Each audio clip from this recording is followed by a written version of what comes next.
दारी स्कैंडल साबिक GM POCSO ज़हूर अहमद रांझा गिरफ्तार। तर्जुमान FIA के मुताबिक ज़हूर अहमद रांझा को पास्को की गंदम खरीदारी पॉलिसी तब्दील करने पर गिरफ्तार किया गया। तफसीला जान लेते हैं, हमारे नुमाइंदे आमिर नवी चौधरी हमारे साथ मौजूद हैं। आमिर, बताइएगा।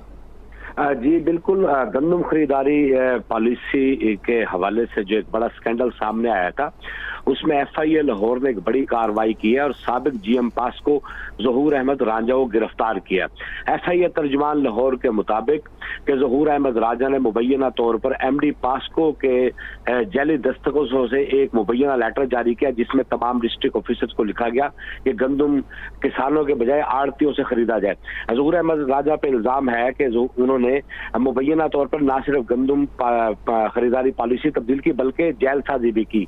FIA तर्जुमान लाहौर के मुताबिक ज़हूर अहमद रांझा पर जेल साजी और दीगर दफात के तहत मुकदमा दर्ज कर लिया गया और ज़राए ने यह भी कहा है कि MD पास्को